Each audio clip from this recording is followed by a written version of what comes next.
Hello everyone, this is Prashant from academics for CSE. Friends, आज की इस video में मैं आप लोगों के साथ इस बात को लेकर डिस्कस करूंगा कि अगर बीपीएससी की मुख्य परीक्षा के अंतर्गत शॉर्ट नोट्स से संबंधित कोई प्रश्न आए तो आपको किस प्रकार से उत्तर लिखने हैं, एक शॉर्ट नोट्स पर आपको कितने समय मिलते हैं वहां पर लिखने के लिए और कितने पेज आपको वहां पर मिलते हैं, और इन सब को चर्चा करने के बाद अंत में एक टॉपिक का शॉर्ट नोट्स के माध्यम से हम लोग समझेंगे और इसको पूरी तरीके से देखेंगे कि किस प्रकार से शॉर्ट नोट्स हमें लिखना होता है। तो देखिए, बीपीएससी की मुख्य परीक्षा के अंतर्गत अब लॉन्ग के साथ साथ शॉर्ट नोट्स से भी संबंधित प्रश्न पूछे जा रहे हैं, और अगर फुल मार्क्स देखा जाए शॉर्ट नोट्स की जो कुल अंक होते हैं वह 38 अंक के शॉर्ट नोट्स पूछे जाते हैं।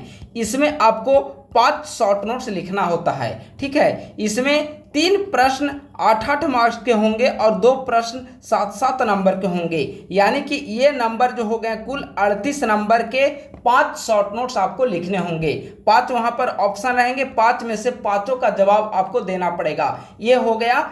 अगर इसके टाइमिंग को देखा जाए, टाइम कितना मिलेगा, तो इन सभी चूंकि 38 नंबर के होंगे तो 38 नंबर का एक प्रश्न होता है। अब पहले भी अगर बीपीएससी की मुख्य परीक्षा दिए हुए होंगे तो उस समय भी 38 नंबर का एक प्रश्न होता है, और एक प्रश्न लिखने के लिए आपको 20 से 22 मिनट का समय मिलता है। और चूंकि यह 5 शॉर्ट नोट्स भले है लेकिन इसका फुल अंक अभी भी कुल अंक 38 है, तो इसका भी टाइमिंग आपको 20 से 22 मिनट का ही समय मिलेगा, यानी कि 20 से 22 मिनट में अब आपको 5 शॉर्ट नोट्स आपको लिखने होंगे। काफ़ी चैलेंजिंग है, क्योंकि एक शॉर्ट नोट्स के लिए आपको 4 से 4.5 मिनट का ही समय मिल पा रहा है। और पेज कितना मिलता है आपको?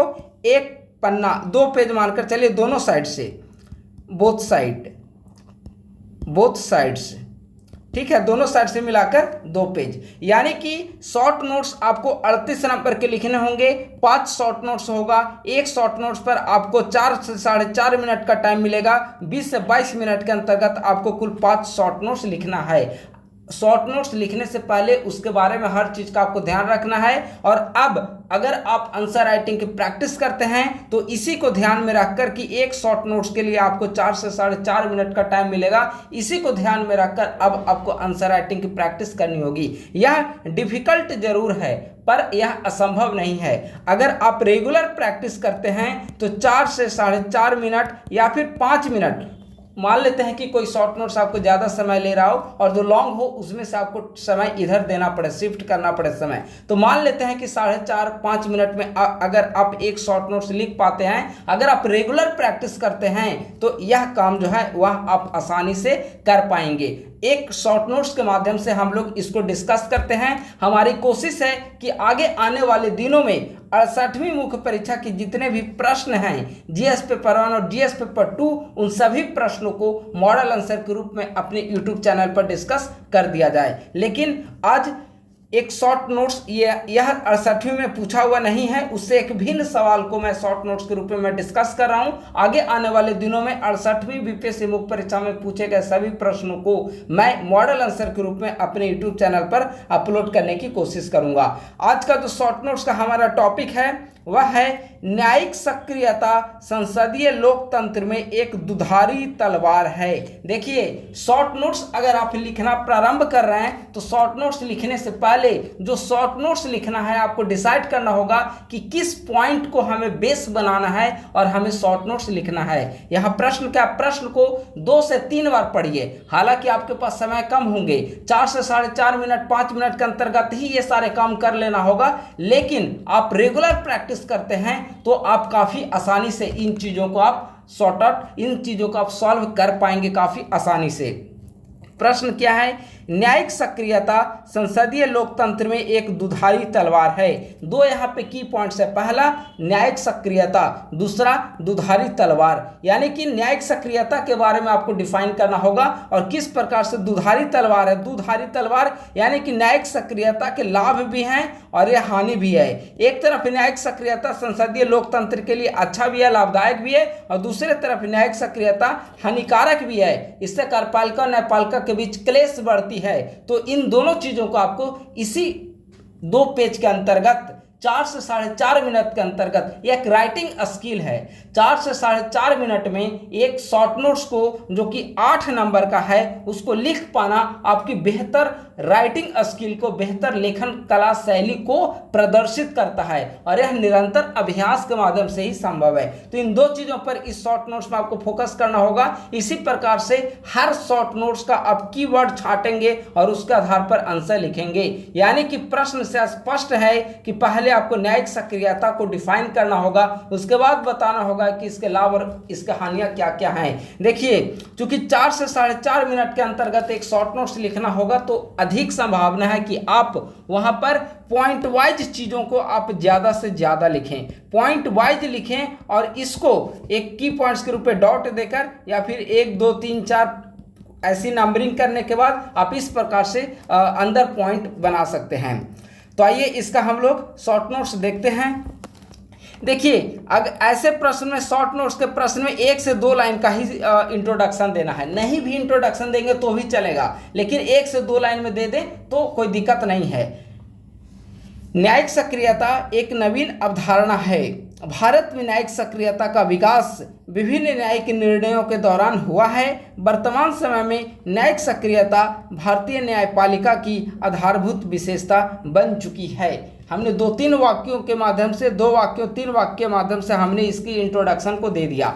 अगर आप ये नहीं लिखना चाहते हैं तो डायरेक्ट आप न्यायिक सक्रियता को डिफाइन करिए। शॉर्ट नोट्स है, आपके पास समय की भी कमी है, शब्द की भी एक सीमा है, तो आप डायरेक्ट डिफिनीशन से भी शुरुआत कर सकते हैं। लेकिन चूंकि न्यायिक सक्रियता के महत्वपूर्ण है, काफ़ी ज़्यादा आप लोग पढ़े होंगे, इंडियन पॉलिटी के अंतर्गत बीपीएससी का फेवरेट टॉपिक है न्यायिक सक्रियता, जुडिशियल एक्टिविज्म, तो हमने डायरेक्ट लिख दिया कि एक नवीन अवधारणा है। नवीन अवधारणा क्यों है? क्योंकि इसका विकास 1980 के बाद, बेसिकली 1990 के दशक में यह काफ़ी ज़्यादा कंसेप्ट डेवलप हुआ था, क्योंकि उस समय पॉलिटिकल इनस्टेबिलिटी की स्थिति भारत में विद्यमान थी। ठीक है, तो यह हमने यहाँ पर लिखा है। अब न्यायिक सक्रियता को हमने यहाँ पर डायरेक्ट डिफाइन कर दिया और इसके बाद हम लोग दिखाएंगे कि किस प्रकार से दुधारू तलवार है, दुधारी तलवार है। न्यायिक सक्रियता को हमने डिफाइन किया है, न्यायिक सक्रियता से तात्पर्य न्यायपालिका की सक्रियता से है। देखिए, न्यायिक सक्रियता शब्द ही से लग रहा है न्यायिक सक्रियता, यानी कि न्यायपालिका का सक्रिय होना न्यायिक सक्रियता है। जब विधायिका और कार्यपालिका अपने कार्यों को करने में अक्षम हो जाती है तब जन समस्याओं को सुलझाने के लिए न्यायपालिका को सक्रिय होना पड़ता है। यही स्थिति न्यायिक सक्रियता कहलाती है।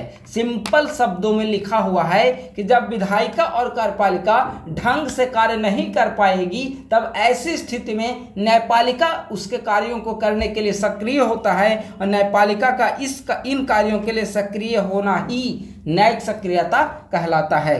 भारत में इसका विकास 1990 के दशक में हुआ है। संसदीय लोकतंत्र में इसके सकारात्मक और नकारात्मक दोनों प्रभाव दृष्टिगोचर होते हैं। प्रश्न भी तो यही कह रहा है कि यह एक दोधारी तलवार है, यानी कि जहां एक तरफ इसके साथ सकारात्मक चीजें जुड़ी हुई है, वहीं दूसरी तरफ यह लोकतंत्र के लिए हानिकारक भी है, लोकतंत्र के लिए एक नेगेटिव इम्पैक्ट भी डालता है। तो हमने डायरेक्ट डिफाइन किया न्यायिक सक्रियता को। अब हम लोग देख रहे हैं कि किस प्रकार से दोधारी तलवार है, तो इसके लिए सकारात्मक और नकारात्मक दोनों बिंदुओं को हमें देखना होगा। अभी हमने बताया कि शॉर्ट नोट्स में आप पॉइंट वाइज के माध्यम से ज़्यादा चीज़ों को लिखें। हमने सकारात्मक प्रभाव के अंतर्गत इन जो 6-7 पॉइंट है इसके माध्यम से यहाँ पर हमने दुधारी तलवार यानी कि न्यायिक सक्रियता के सकारात्मक और नकारात्मक को हमने डिफाइन करने की कोशिश की है। न्यायिक सक्रियता का क्या है सकारात्मक प्रभाव? मौलिक अधिकारों के अतिक्रमण से नागरिकों की रक्षा, सामाजिक आर्थिक न्याय की स्थापना, लोकतांत्रिक लक्ष्यों की प्राप्ति में सहयोग, गरीब वंचित तथा शोषित वर्गों के अधिकारों की रक्षा, सरकार की तानाशाही रवैये से बचाव। ये जो पॉइंट है वह न्यायिक सक्रियता के सकारात्मक प्रभाव हैं। कैसे? मौलिक अधिकारों के अतिक्रमण से नागरिकों की रक्षा। अगर विधायिका कोई ऐसा कानून बनाती है जिससे मौलिक अधिकारों का हनन होता है तो ऐसी स्थिति में हम सभी भारतीय नागरिक होने के नाते मौलिक अधिकार के हनन होने की स्थिति में हम लोग सुप्रीम कोर्ट जा सकते हैं, यानी कि वहां पर न्यायपालिका हमारी रक्षा करेगा, यानी कि न्यायपालिका जो है वह सक्रिय होगा और यही स्थिति न्यायिक सक्रियता है। एक पॉइंट हो गया। सामाजिक आर्थिक न्याय की स्थापना। यहाँ जो न्याय मौलिक अधिकारों का अतिक्रमण होने पर न्यायपालिका के द्वारा जो डिसीजन दिए जाएंगे वह कहीं ना कहीं सामाजिक आर्थिक न्याय की स्थापना में सहयोग होगा, सामाजिक आर्थिक न्याय की स्थापित करेगा और इससे लोकतांत्रिक लक्ष्य की भी प्राप्ति में सहयोग प्राप्त होगा। क्या है लोकतांत्रिक लक्ष्य? समानता, समानता, स्वतंत्रता, बंधुत्व,